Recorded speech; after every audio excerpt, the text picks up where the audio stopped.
Good morning. Indeed, I'm presenting today a bit of a past, present, and future of public sector geospatial data sharing in Europe, including about the recent Open Data Directive, and I'm doing that on behalf of several colleagues from several departments of the Commission. Let me just start from a screenshot. This is from the API provided by GISCO, which is the Geographic Information Service of the Commission, about address data. So you see, basically, the colors are about the availability of public sector address data across Europe. Situation is very good, especially compared to the past and compared to the past few years. This is addresses, but situation is very good also for other, let's say, core geospatial data sets. So somehow the question guiding the presentation is, how did we get here? So I will drive you through a sort of a journey from the very beginning to the current situation, and of course some outline on the future. And of course, in this journey, I cannot avoid starting from the very well-known INSPIRE Directive. I think all of you are familiar with that. It's a directive from 2007 that aimed to establish a pan-European spatial data infrastructure for environmental policy making. So a lot of requirements, legal requirements, were put forward at that time to make data discoverable through metadata, accessible through so-called network services, and interoperable through a set of custom data models.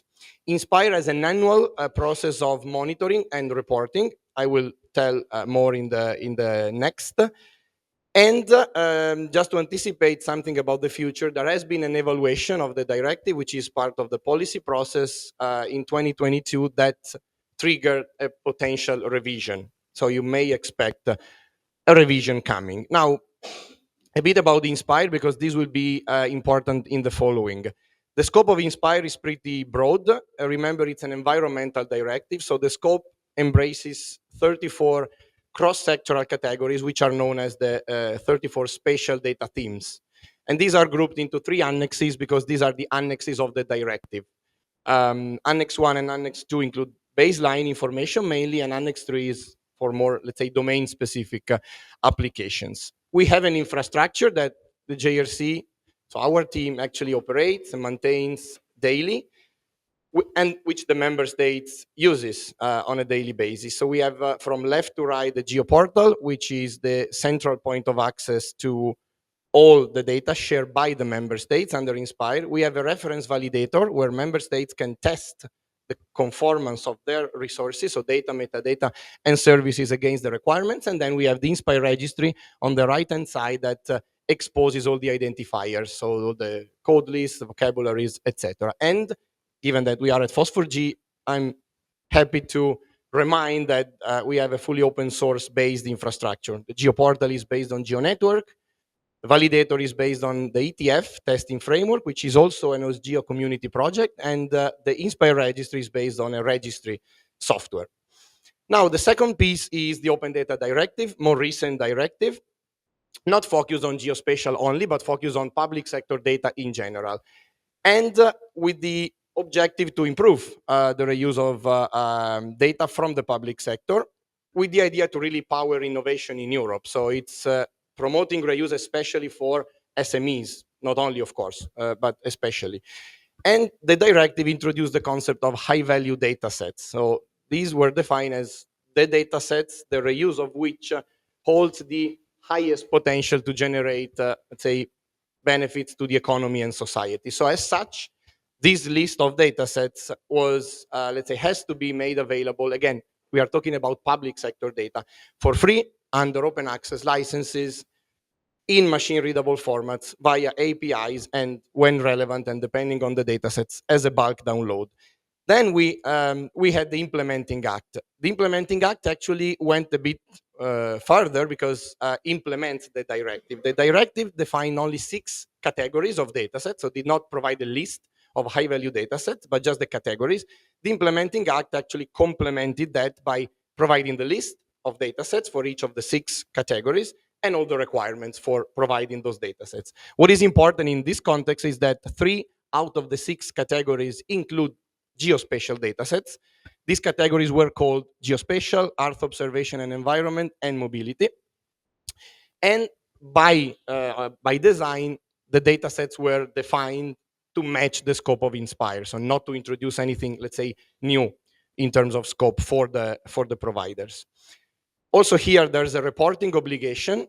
Member states have to report on their implementation. The first ever was in February this year, and then every 2 years.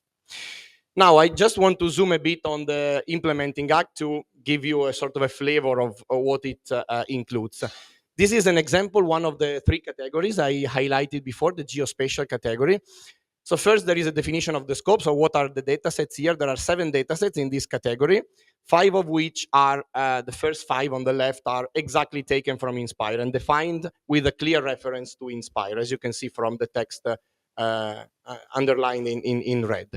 There is a requirement on the granularity saying that all the data sets available up to a scale of 1 to 5,000, 1 to 5,000 and or defined in terms of the spatial resolution equivalent have to be made available. So there is a requirement that is a bit different than INSPIRE. I will come later to the comparison.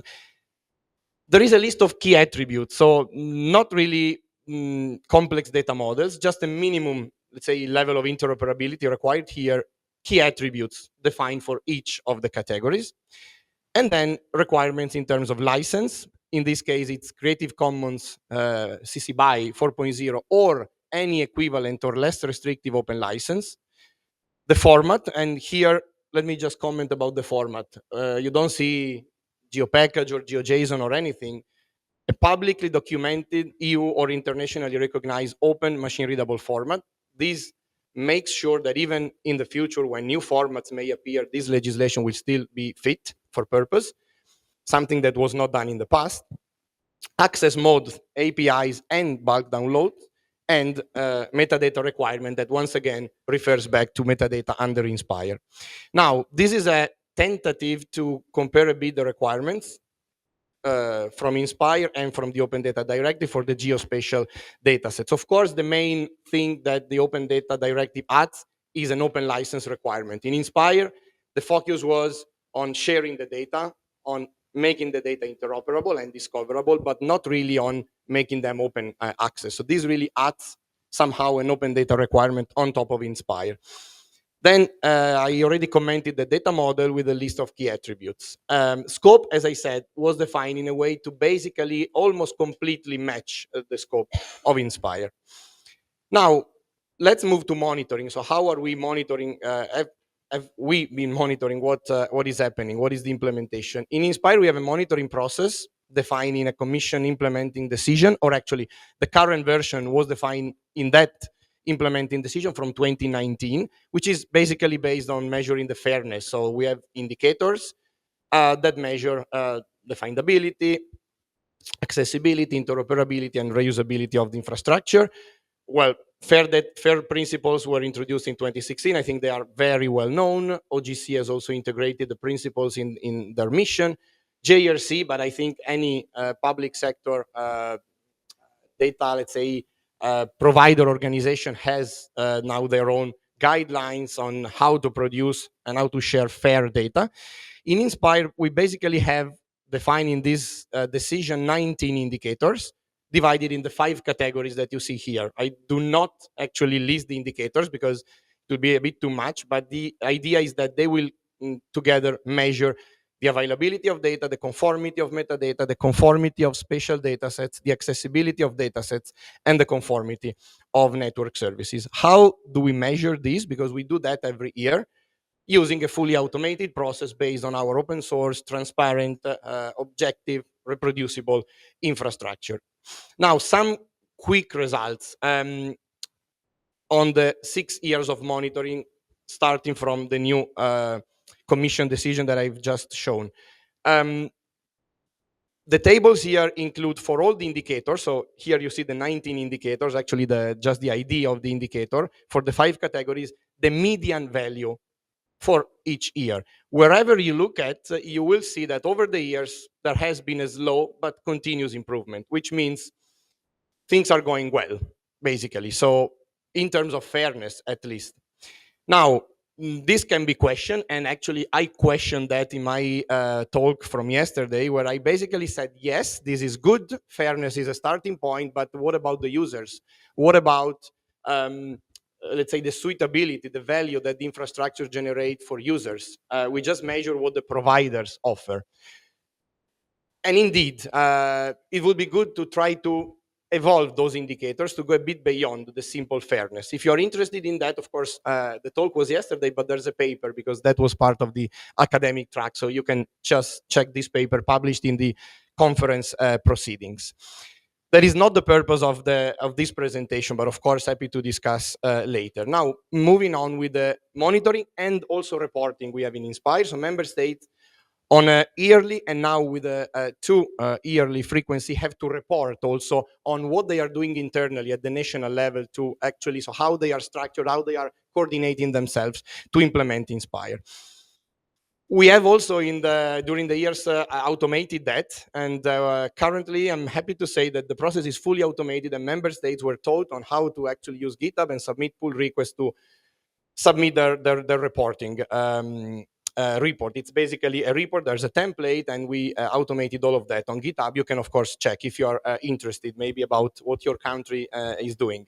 Open Data Directive, again, here we have a reporting obligation that is still based somehow on reporting about the fairness. So they have to submit a report with the list of data sets, persistent link to the license, links to the APIs, links to the metadata, and so on. What happened in the first ever reporting that, as I said, happened in February this year? Not all the member states submitted a report. Results are still somehow under processing, but what is important here is to highlight the fact that this was the first ever reporting, and we have a very heterogeneous picture. Meaning that, for example, if you look, if you try to look for the same data set in the INSPIRE GeoPortal and in the Open Data Portal, which is the portal dedicated to all data sets, not only geospatial, you struggle for the moment to find the same data sets. And this is typical in the sense that it's something new. It's basically early times for the Open Data Directive, and there are somehow issues in the sense that member states may not have been ready, but also we may need, and we will need, a bit of community building, governance processes to come up with shared guidelines, instructions, and recommendations. The same somehow that happened under INSPIRE. So things will for sure improve. But what has really changed apart from this reporting? Well, good news here, because the directive actually wanted to open up a lot of data sets, all the high value data sets. Here, just some examples, very few, but again, your countries, EU countries, if you ask, if you check, if you search, would have similar examples. But just to mention something curious, in Italy, we have the cadastral parcels, which is a composition of more than 300,000 data sets that previously were sold at 40 euros each for a total value of more than 12 million. Now they are open data and free, let's say free of cost data also. Another significant data set is the National Archive of Urban Street Numbers, which is the address database, basically. Similarly, in Germany, just discovered the orthophotos as 20 centimeters were open. This is a tweet from one of the ministries, I think the Bayern ministry, and of course, many, many others. So we have actually already a concrete impact of that. Clearly, it's not just about the data sets. We know very well, because this is our community. Whenever something happens, data sets are released. The open data, the open source geospatial community immediately starts developing things on top of that. And just to, again, mention one out of potentially many examples, an Italian developer immediately developed a QGIS plugin to help automate the process, which is unfortunately not as easy as it should be, to unpack, to process, to upload, to visualize the cadastral parcels. So for the Italian community, this was something useful, of course. And again, this is just an example.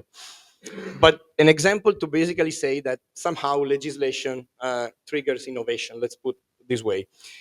Not just data sets for users, for researchers, for companies, but of course data sets for the Commission and for the European institutions as well. So we come back to the initial screenshot and also to other, let's say, screenshots from the GISCO team, because clearly data sets are also needed by the Commission and by the institutions themselves to clearly power several policies based on geospatial data. Now, something about the future. I showed before that table where basically it's clear that there is a lot of overlapping, not a full overlap between the requirements of the two directives. So the most logical thing to do is an alignment. This is happening. It started actually some years ago with a policy initiative called the Green Data for All, with the main idea to improve data sharing in terms of environmental data to power the Green Deal data space. That is another important policy initiative. But that included exactly the objective to align the requirement of the INSPIRE Directive with EU horizontal legislation. Again, INSPIRE was from 2007, so you may understand the need potentially for a revision, and in this case, a simplification. So there was an evaluation, as I mentioned at the beginning, that's very important. Recognize the contribution to INSPIRE to start doing something that was not there. There was no geospatial data sharing. INSPIRE is still seen as a reference from even outside Europe. So the objective of INSPIRE is still relevant. This is the conclusion of the evaluation. But of course, there are implementation gaps. I showed you the median values before. Median values, of course, show the median, but what is behind is that there is a huge level of heterogeneity in member states' implementation of INSPIRE. And there is a potential for revision. So we may expect a revision of the directive. From the more technical perspective, we are also trying as a commission to coordinate efforts. One significant exercise is this one, a pilot led by us and by other commission services with the participation of 9 member states to first define a good practice for tagging high-value datasets so that any portal could, let's say, easily identify them, and also the development of a transformation from the INSPIRE metadata. For those of you who are in the business, these are based on ISO standards, to GeoDCAT-AP, which is the extension of the DCAT-AP that is used in the Open Data portal. This is undergoing very good results, all available on GitHub. It will probably continue, and this will be key for the next round of reporting. From the more technical perspective, we have already couple of years ago introduced a section on high-value datasets in the INSPIRE GeoPortal, which provides immediate access to all the INSPIRE datasets, which are also high-value datasets, which are basically all of them. And we are starting discussions with the Open Data Portal team to try to make that portal, which is again a generic open data portal, fit for purpose for geospatial open data in terms of visualization, filtering, querying, and so on. That's it. Thanks a lot.